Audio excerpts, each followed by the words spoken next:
really complement each other's games?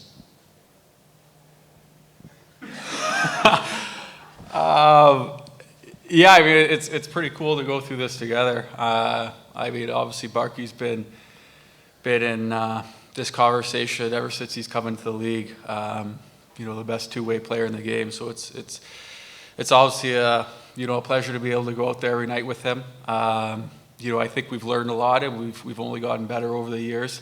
We're both defensive-minded, but I think we've learned how to attack the game, knowing the other one's out there on the ice with us. I think we were almost too defensive maybe we first started together when I first came to Florida, but we progressed well over the years. So it's obviously pretty exciting to be in this together. Yeah, I mean, many same things that Reinhart just said. Like, it's awesome that it's not like every year two guys from the same team get nominated for the award. So it's pretty special, and a lot of things, just what Reinhart just said. Like, it's amazing to play with a guy like that who thinks about the game the pretty much same way as you, like both defensive minded, but also like learn how to play offensively as well, like together. And so it helps a lot. And when you're on the ice and like the guy next to you is going to do think about the game the same way, and he's going to go to the right spots all the time. And so yeah, it's pretty awesome. And I think I can go on and on like for a long time to explain how great of a teammate and line mate he is. So it's great. Can I ask that a different way? Why do each of you want the other guy to lose? Because he's won enough of them. That was the correct answer. Now I'm pulling for you. What is it about this? We've known that this is a room that obviously a lot of you guys have been together for a long time. We know the relationships are deep. We know that there's a lot of camaraderie in the room.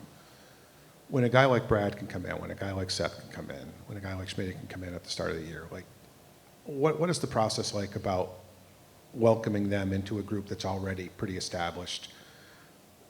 They don't know what the jokes are, and then they have to get up to speed real fast. Like, what is that process like about welcoming a new guy into the group, and why has this team made it seem so easy?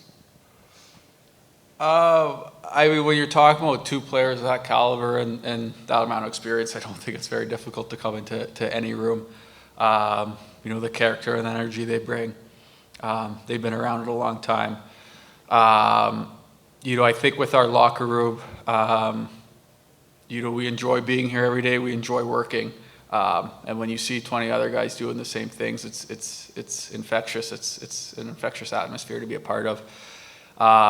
Clear goals every day that we're trying to accomplish, and when you're seeing everyone working towards that way, it's pretty easy to be a part of. Yeah, and then sort of build off on that, the on-ice aspect of adding that depth. I mean, Brad Marchand being on your third line and having like 7-8 defensemen who can fill in 6 spots. Just how pivotal and how key is that depth when you're in the playoffs, and how much did you guys learn about that over these couple runs? I mean, the first run to the Cup final, you guys had all the injuries, and then by the final, it was tough. And then you guys see the depth last year, and now to even have it even more. Just how pivotal is depth, especially as you get deeper into the playoffs? Well, I think it's a good thing to have in our system. We're defensive minded, and that leads to our offense. So, I think it almost promotes that thinking that we're going to have more enough offense to be able to win each game. So guys aren't cheating. Guys know there's enough depth, and if you might not be feeling it any given night, you could count on someone else to kind of pick up that slack. So it's a good thing to have at this time of year, and certainly with the way we try and play. I could ask either one of you. A lot of people look at this series as it's obviously a rematch of 2023, but both teams appear to be quite different. How different are you guys, if you remember back to 2 years ago, with the depth that you've got now going into this series?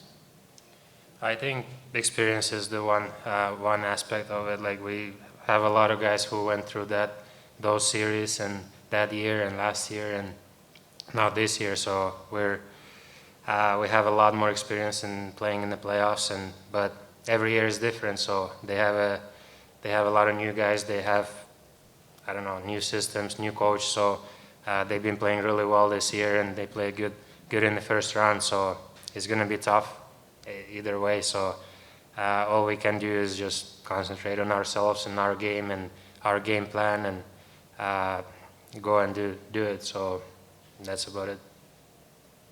And a little bit, today's the Kentucky Derby. I know you follow a lot of different sports, but is there a horse you're rooting for, or you going to watch it at all? Either one of you guys can answer this, and say hello to Vinny. Was the 17th, Paul?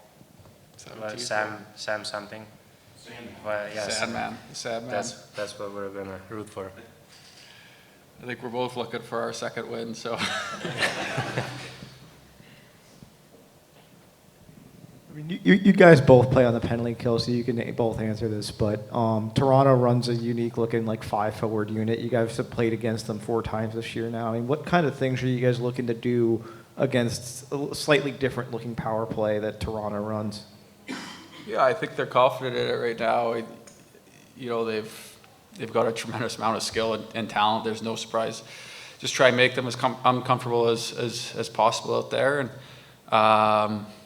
you know, certainly discipline's, you know, part of that factor as well.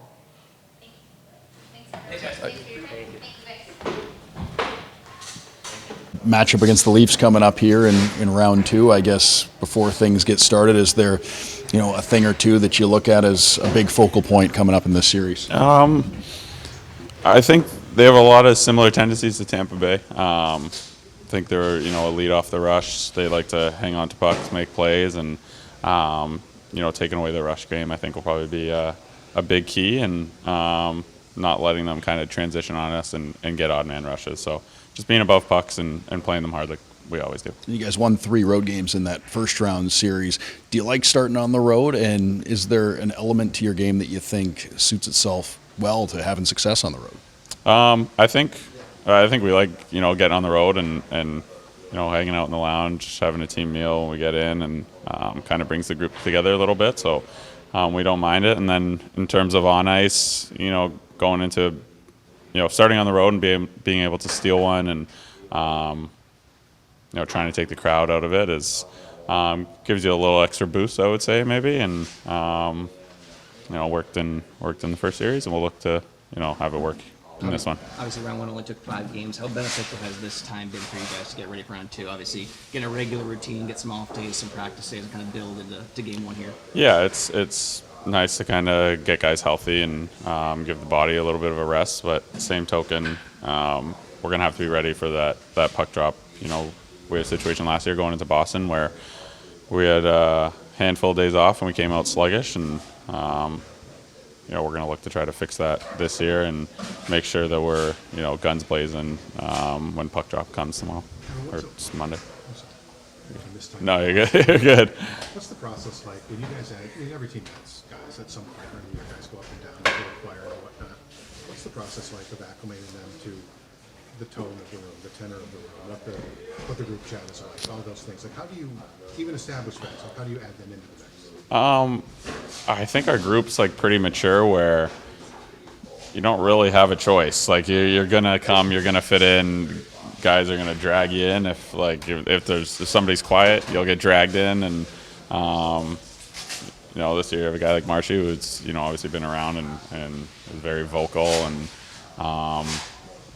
it's just a mature, welcoming group. So the hockey community, I mean, I've done it on a handful of different teams or a few different teams, and usually it's pretty easy to kind of find your way in. I think on the ice, maybe getting used to how guys act on the ice, or you know, vocal leaders, stuff like that. Sometimes it just takes experience. It takes a few games, but I think we're past that. You know, he's kind of, for all the new guys, they're all at, you know, 10 plus games or whatever it is, and you start to just find your way, and I think they're way past that point. I mean, for you personally, I mean, you were one of the guys that kind of had to adjust to different roles as new guys came in. And you started the playoffs on the 4th line, now you're back up to the 2nd line. But for you, I mean, how tough is it to kind of be mature and take a spot on the 4th line when new guys come in and stuff like that? you know, we have so much depth that it doesn't really matter where you're playing. The playoffs are a whole different animal where you need 4 lines, and you need 4 lines to be going to have success. So there's certain elements to the game that coaches want to try to take advantage of, and sometimes it's a 4th line matchup. Sometimes it's, you know, shutting down. If a team is a heavy top 6, it's shutting down the other team's top 6, and so yeah, it doesn't really matter. At the end of the day, you're going to need all 4 lines, and yeah, that's the way it goes. Thank you. All right. Thanks.